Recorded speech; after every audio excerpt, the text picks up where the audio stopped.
Sebenarnya kalau pemimpin itu mampu menjadi payung bagi seluruh rakyat Indonesia, pemimpin bersikap adil, pemimpin menggunakan kekuasaan dengan sebaik-baiknya, pemimpin menyadari bahwa kekuasaan itu sementara karena diperoleh melalui dukungan seluruh rakyat Indonesia, gerakan itu nggak perlu.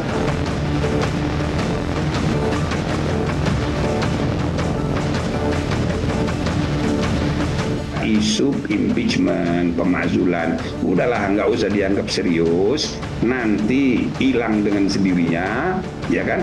Tapi ini untuk nakut-nakuti ya boleh-boleh aja, untuk mengekspresikan, ya kan, kekecewaan.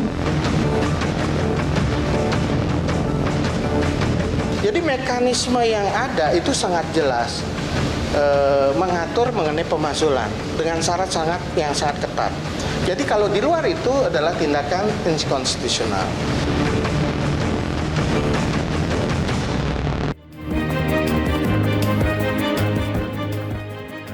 Pemirsa, diskusi kembali kami lanjutkan. Saya langsung ke Bang Rambut. 1 bulan jelang Pilpres ini kan politik semakin dinamis. Salah satunya adalah dengan keluarnya Marwarar Sirait dari PDIP. Nah, Anda menilai apakah ada upaya penggembosan suara PDIP dalam Pilpres ataupun pemilu 2024 untuk kali ini?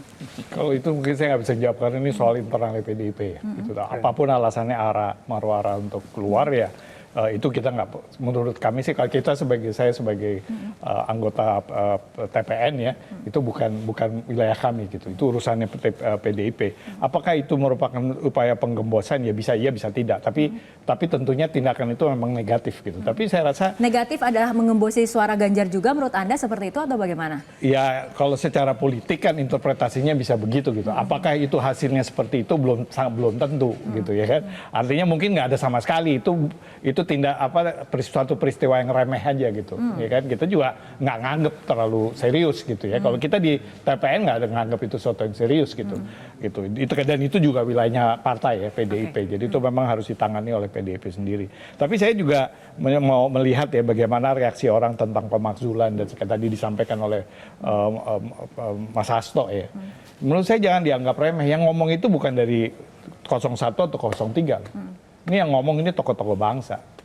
Orang seperti Saiful Mujani, yang orang yang profesional, yang menurut saya orang yang cukup menahan diri, bicara seperti itu. Jadi menurut saya jangan dianggap ini bukan hanya ini beyond elektoral loh. Jadi menurut saya berharap, saya kalau soal 02 kita lagi bertarung gitu ya. Tapi saya sebenarnya berharap kepada pimpinan bangsa ini, Pak Jokowi. Pak Jokowi tahan diri, Pak Jokowi. Saya ini 10 tahun bersama-sama dia, lebih dari 10 tahun. Saya tahu betul dia. Kenapa kita tidak dengan Pak Jokowi sekarang? Gitu. Pilihan kita adalah pilihan rasional. Jadi jangan anggap enteng kita kemudian berdiam diri, gitu. Dan sebagian besar yang namanya pendukung Pak Jokowi itu di tempat saya tahu karena saya orang dalam. Gitu. Jadi menurut saya bahwa jangan dianggap enteng. Kita bukan hanya khawatir terhadap kita menang atau kalah, tapi ini soal stabilitas negara ini gitu. Ini yang saya khawatirin. Dan menurut saya kita harus serius, jangan anggap enteng. Mas Kodari tanggapannya. Soal Bang Ara, menurut saya Bang Ara yang digembosin oleh Mas Ganjar ya. Buktinya waktu Mas Ara menyelenggarakan kampanye buat Mas Ganjar, lalu kemudian fotonya di take down dari Instagramnya Mas Ganjar. Jadi saya kira itu justru Mas Ara yang digembosin oleh Mas Ganjar. Dan ya nanti dilihat saja bagaimana dampak dari seorang Ara keluar dari PDI Perjuangan dan implikasi selanjutnya ya. Balik lagi, tapi itu kan wilayahnya PDI Perjuangan ya. Tapi kan ada kalimat kemudian Marwarar sendiri mengatakan saya memilih mengikuti langkah Pak Jokowi. Ini indikasi apa? Ya indikasi bahwa ya ke depan dia akan kampanye buat Prabowo Gibran. Karena menurut Bang Ara bahwa dukungan atau calon yang cocok dengan Pak Jokowi itu adalah Prabowo dan Gibran. Gitu. Nah soal kemudian masyarakat ada gagasan pemakzulan segala macam, menurut saya sih sah-sah saja, bebas-bebas saja. Sebelum masuk ke topik pemakzulan, kita akan tanyakan dulu tanggapan dari Mbak Francine mengenai kemungkinan apakah memang seorang Marwarar Sirait nantinya akan bergabung ke TKN, Mbak Francine?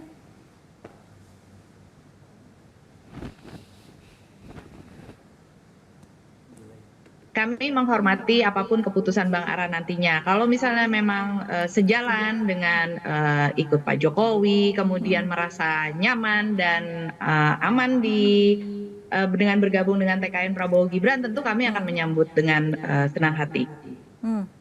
Oke, kita kembali ke Mas Faisal. Mas Faisal, berlebihankah jika kemudian ada persepsi ataupun mungkin asumsi dari publik bahwa Marwarar kemudian keluar dari PDIP diduga tidak lepas dari cawe-cawe seorang Jokowi? Saya sebenarnya nggak mau tanggapi soal personal seperti itu. Karena ini satu diskusi yang memperbincangkan nasib bangsa soal kecurangan, kemudian masuk personal, yang menurut saya dia kembali ke bakul sampah demokrasi saja, karena daya panggil berangkas politik kekuasaan, yang nggak usah dibahas.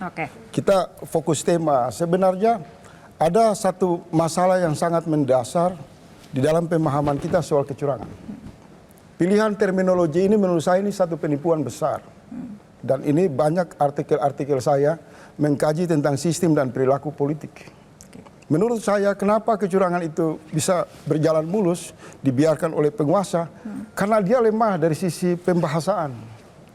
Kalau ditempatkan bukan kecurangan, tapi mencuri kedaulatan politik rakyat, maka orang akan terbangun dalam ruang kesadaran bahwa perilaku mencuri itu adalah tindakan yang sangat-sangat jahat. Baik. Jadi kalau menurut saya, kalau semua partai politik atau semua pihak di forum ini kita sepakat, bukan kecurangan, tapi mencuri hak kedaulatan politik rakyat, maka kemudian kita bertanya, tujuan demokrasi ini untuk membangun ruang para pencuri atau ruang peradaban kemanusiaan sesuai tujuan negara. Apakah ini kaitannya dengan gerakan petisi 100 untuk kemudian ada upaya Saya akan mau ke pemakzulan? situ karena ini kan diskusi berputar-putar memposisikan saya seolah-olah penonton di panggung ini. Ini curang sebenarnya. Mencuri Saya waktu berikan saya. kesempatan sekarang. Kalau bicara Marwan, Anda kasih waktu. Silakan. Jadi sebenarnya harus ada keberanian mendeklarasikan sikap politik kita bahwa kekuasaan Jokowi telah memandu satu praktek politik mencuri kedaulatan politik rakyat di depan mata. Apa buktinya kan? Kalau saya mengeluarkan kalimat itu, saya merujuk ke Tempo, media representasi nasional, ke Metro TV yang berkali-kali mengatakan dinasti politik sumber perusakan demokrasi. Kalau itu sumber perusakan demokrasi, maka pelakunya adalah penjahat. Penjahat demokrasi.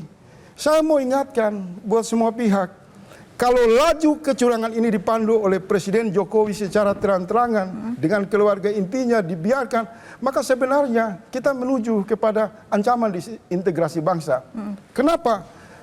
Karena kalau kekuasaan sudah ikut campur dalam ruang demokrasi, maka suara-suara kecil di luar Pulau Jawa yang sekarang paling resah, sudah suaranya kecil dicuri lagi. Misal apa yang terjadi di Medan. Salah satu lingkaran kekuasaan secara terang-terangan, Bobi mengatakan, saya bertanggung jawab keterlibatan ASN. Menurut saya ini pernyataan-pernyataan yang brengsek dan jauh dari peradaban demokrasi dan kultur budaya bangsa Indonesia. Silakan tanggapannya Mas Pipin atau Bang Rambut. Jadi rubah dulu itu terminologi, mencuri hak kedaulatan politik rakyat supaya rakyat sadar yang kita perbincangkan adalah sesuatu yang serius. Ya, lebih dalam lah. Lebih dalam. Artinya kalau dilihat dari apa yang tadi saya setuju. Artinya ini ancamannya seperti ini sebenarnya beyond daripada menang atau kalah. Jadi yang justru saya khawatir adalah yang kita khawatirkan adalah ketika itu yang didukung kemudian dianggap curang, perlawanannya luar biasa. Jangan lupa Pak Jokowi ini belum konsolidasi politiknya juga nggak terlalu besar. Makanya yang kejadian ini kelihatan banget joroknya. Jadi kalau orang yang canggih nih, kalau kita main politik lah ya, ini jorok banget.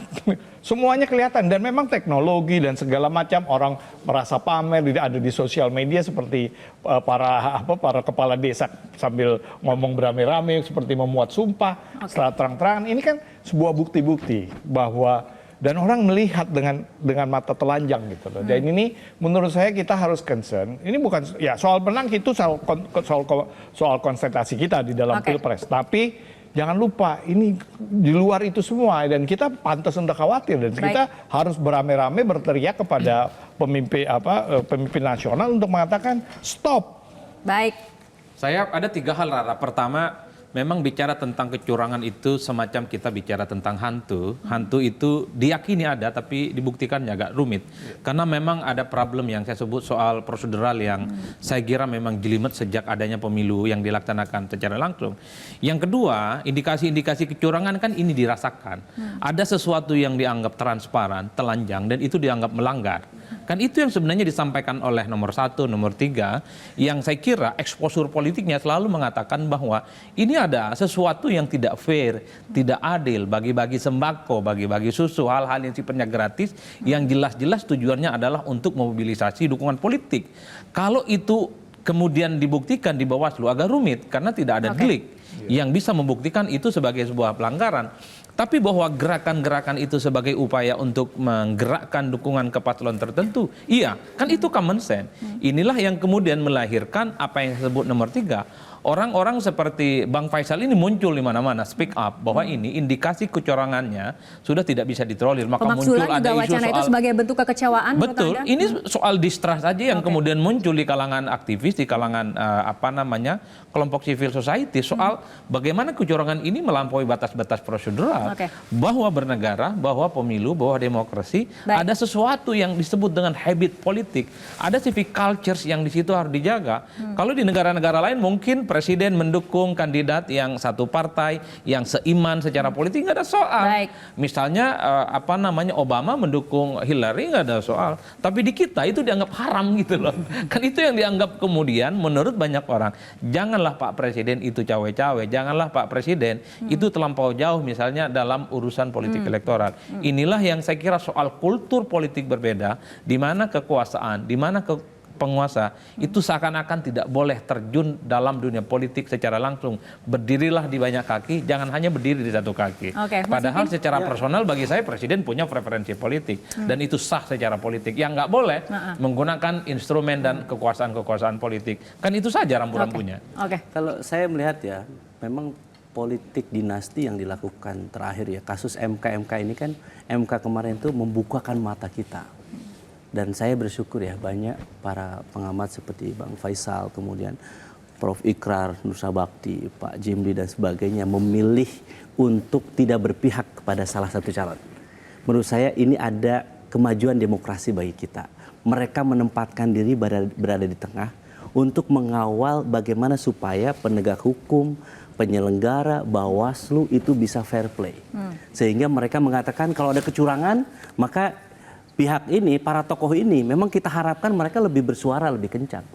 Jadi sebetulnya tadi ada sampai, menurut saya sampai ke pemakzulan, pendapat pribadi saya, kok sejauh itu ya menurut saya.